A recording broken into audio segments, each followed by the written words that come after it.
Welcome to Divine Journeys, friends and fellow seekers. I'm your host, Berni Slowey. On today's episode, we'll explore the major forms of yoga and help you find the practice that resonates for your unique path. Or maybe you are just wanting to learn about other options for your already budding practice. We'll cover briefly the history, philosophy, and benefits of each style so you can choose the practice that aligns with your goals. What is yoga? Based on textbook, yoga originated in India over 5,000 years ago as a spiritual discipline to unite the individual consciousness with the universal consciousness. Over time, yoga has evolved to encompass a wide range of physical, mental, and spiritual practices. Yoga guru BKS Iyengar is credited for bringing yoga from India to the West in 1956. And since then, yoga has become a global phenomenon.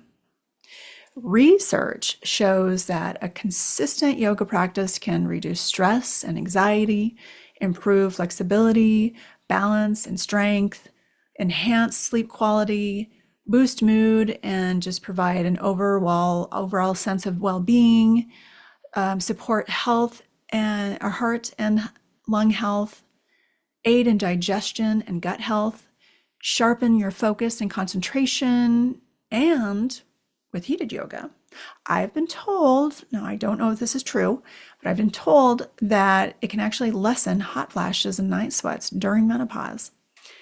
I can say that I'm in the middle of menopause and hot flashes are definitely not an issue. So maybe it's true. I began my yoga practice in 2004, so it's been a 20-year journey for me. In 2003, I had started running to burn off the baby weight after my second pregnancy. I had signed up for a half marathon in Kona, Hawaii, just for extra motivation. And with the training, the more miles I was collecting from all of the different pavements I was running on and going through so many different shoes, my knees were angry and they were just so sore after all my runs that I was told that yoga was a good way to keep muscles limber and maybe help with my knee situation. So I started a membership at a neighborhood studio. It happens to be part of a large chain, which I won't mention. But, not only did yoga help me with flexibility, yoga had taught me to be mindful of breath. That was such a huge added bonus to help with my breathing efficiency during my runs and for endurance. In 2008, I had a miscarriage.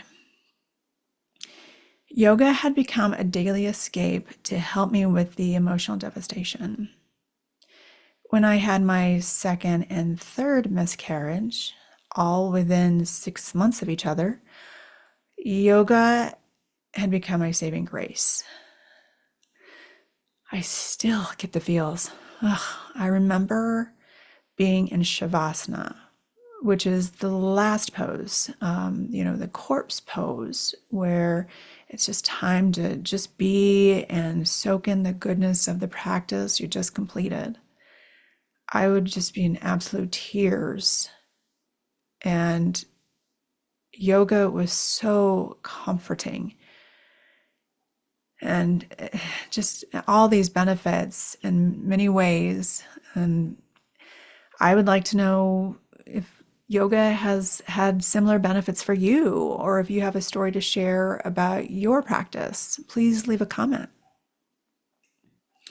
Okay, let's dive into the rich world of yoga styles, beginning with the most popular form and my favorite. For those seeking a more vigorous practice, Vinyasa may be your path. Vinyasa means to place in a special way, referring to the seamless flow between postures. Breath is synchronized with movement and it creates a dynamic dance-like practice. Vinyasa builds up internal heat and also helps with the endurance, like I mentioned with my running, as well as mental focus. There is more of a flow to the asanas or the poses, and you may have heard of similar styles such as power yoga and prana. Those two also fall under the category of vinyasa. Then we have Ashtanga Yoga. Ashtanga is a sister style to Vinyasa. And Ashtanga is a set of sequence of 8 postures practiced in the same order each time. It's very physically demanding, and it's also very beneficial for building strength, flexibility, and concentration. And the word Ashtanga is named after the 8-limbed path, so those 8 sequences in the Yoga Sutras. And that is supposed to emphasize on the spiritual dimensions of yoga. The practice, though, I found definitely builds more core strength and maybe even more arm definition. Hatha yoga refers to any yoga that teaches physical postures or asanas. It's an ideal starting point for beginners as classes move at a very gentle pace, and it focuses more on the fundamental poses, and of course, breath work and alignment. Alignment is so critical. Hatha cultivates that balance and flexibility, and it just is a real foundation for a lifelong practice. Iyengar, oh gosh, I hope I'm saying it right. Iyengar was founded by BKS Iyengar, who I mentioned earlier was credited for bringing to the United States back in 1956. So he was really instrumental in making it more mainstream. And the Iyengar focuses on alignment as well as detailed and precise movements. I love Iyengar for the purpose of really being very focused and staying in positions long enough. It slows the pace of yoga, so it's not in a flow. You really can hone in on your alignment. And I found that being in a pose for a longer period of time, it actually enhanced my yoga so that even when I'm in flow, I'm not in a hurried or rushed pace because I'm really now more cognizant of my alignment. And that is so important, along with breath. So added to both, I think that when you get off your yoga mat, it is just this incredible feeling of being balanced. Now, for those yearning for a spiritual awakening, Kundalini yoga may be the answer. Kundalini refers to the dormant energy coiled at the base of the spine.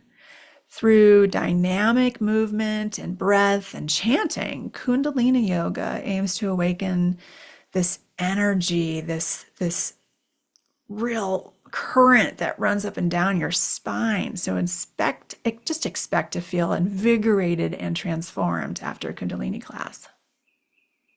On the gentler end of the spectrum, we have Yin and Restorative Yoga. Yin targets the deep connective tissues, joints, and bones, holding passive poses for 3 to 5 minutes. This cultivates inner stillness and allows you to be in a singular pose where you can't help but just ease into it. That's like the sense of just releasing and accepting where you are in that moment. It's really powerful.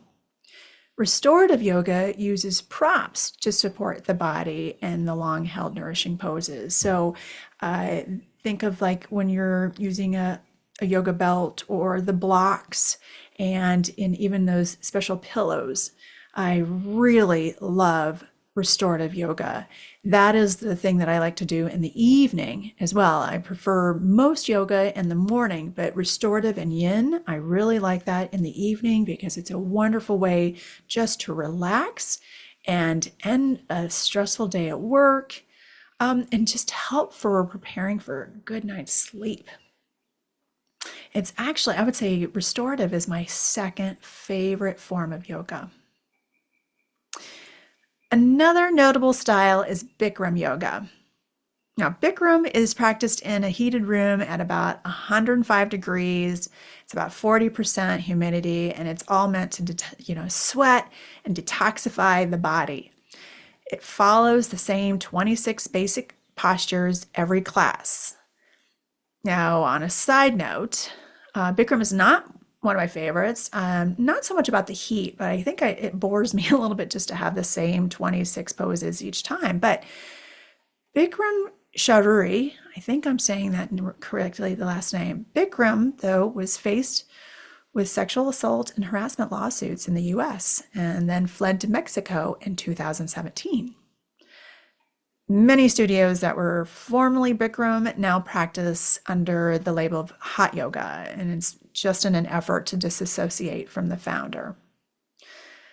Now, I want you to know I really wondered about like Bikram, calling it Bikram or Hot Yoga, but I wanted to share the Bikram story because it serves as a reminder that while there are amazing instructors out there, there is no better guru than you.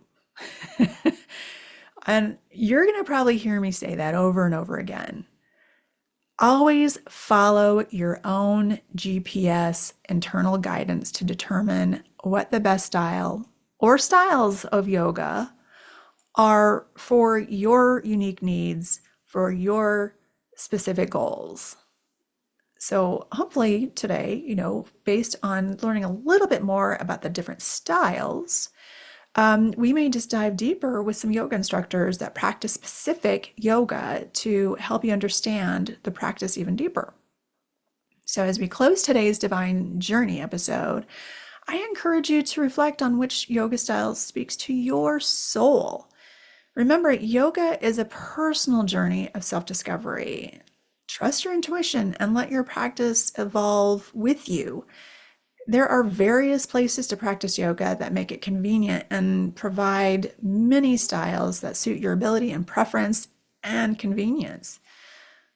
Online classes are readily available. I like to practice at home, but I also prefer to go to yoga classes at a studio because I enjoy the kula energy. Kula is Sanskrit for community, or group, or tribe. Yoga just uplifts us physically, mentally, emotionally, and spiritually. I feel that yoga is a moving meditation that it feels like I had just given myself a huge hug. And I encourage you to explore different styles and find the best practice for you because yoga is really a lifelong journey. There is no endpoint or perfection to strive for, only continual growth and discovery, hence the term practice. We're always in practice. I hope today's episode has piqued your curiosity about yoga and motivated you to either begin or just to recommit to your practice. Thank you for journeying with me today, divine beings. May you find the yoga practice that ignites your soul and awakens your highest potential. Until next time, blessings and namaste. Spread the love and be sure to hit the like button, subscribe, and share the channel with fellow journeyers. The positive vibes will come back to you in abundance. And be sure to join the Divine Journeys community Facebook group to connect with like-minded seekers. Namaste, my friends.